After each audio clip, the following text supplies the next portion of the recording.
ఈరోజు హాస్పిటల్లో ఇక్కడ హాస్పిటల్లో ఒక యంగ్స్టర్ బహుశా 20-25 ఏళ్ళు ఉంటాయేమో తన పిల్లాడికి. ఆ 20 ఏళ్ళ పిల్లాడిని ఎందుకు నిర్దాక్షిణ్యంగా కొట్టారో కూడా తెలియదు. కేవలం ఎన్నికల్లో వైఎస్ఆర్ కాంగ్రెస్ పార్టీకి తరఫున తాను ఓటు వేశాడని, వైఎస్ఆర్ కాంగ్రెస్ పార్టీకి సంబంధించిన కుటుంబానికి చెందిన వ్యక్తిని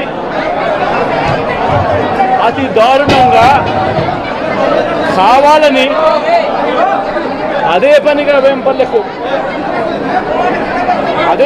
ఒక వెహికల్లో వచ్చి దారిలో పోతా ఉన్న పిల్లోడిని బైక్ ఆపి నిర్దాక్షిణ్యంగా కొట్టి హాస్పిటల్ పాలు చేస్తూ ఉంటే ఏమి సాధిస్తూ ఉన్నారు? ఇంతవరకు పులివెందుల్లో ఎప్పుడు ఇలాంటి సాంప్రదాయం లేదు. ఎన్నో ఎన్నికల్లో చేశారు, ఎప్పుడు పులివెందుల్లో ఇలాంటి సాంప్రదాయం లేదు. ఎన్నికలు అయిపోయిన తర్వాత ఓటు వేయని వారిని కొట్టే కార్యక్రమం ఎప్పుడు జరగల. రాష్ట్ర వ్యాప్తంగా కూడా ఒక భయాందోళన వాతావరణం క్రియేట్ చేయడం కోసం అని రాష్ట్ర వ్యాప్తంగా ఇదే చేయిస్తూ ఉన్నారు దగ్గరుండి. ఏం సాధిస్తారు దీనివల్ల? మీరు వేసే ఈ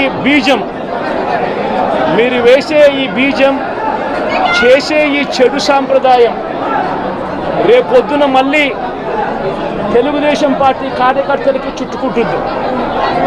చంద్రబాబు నాయుడు అనుకుంటా ఉన్నాడు తానేదో ఈ మాదిరిగా చేసి భయాందోళన క్రియేట్ చేసి వైఎస్ఆర్ కాంగ్రెస్ పార్టీకి ఓటు వేసిన వాళ్ళని కొట్టడం వల్ల ఒక తెలియని ఆనందం తనలో ఏదో పొందాలని చెప్పి అనుకుంటా ఉన్నాడు. రాష్ట్ర వ్యాప్తంగా ఒక భయాన్ని క్రియేట్ చేయాలని ప్రయత్నం చేస్తూ ఉన్నాడు. కానీ నేను చంద్రబాబు నాయుడు గారికి మరొక్కసారి కూడా చెప్తా ఉన్నా, ఒక చెడు సాంప్రదాయానికి నాంది పలుకుతూ ఉన్నారు. దయచేసి ఆపండి. ఆపకపోతే మాత్రం ఎల్లకాలం మీరే అధికారంలో ఉండరు.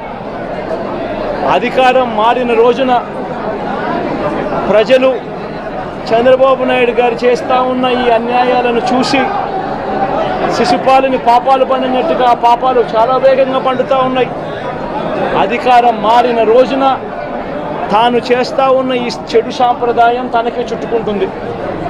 ఈరోజు దెబ్బలు తగిలినా దెబ్బలు తిన్నా ప్రతి ఒక్కరూ కూడా రేపొద్దున ఇదే మళ్ళీ అటువైపున చేసేదానికి మీరంతటి మీరే బీజం వేస్తూ ఉన్నారు.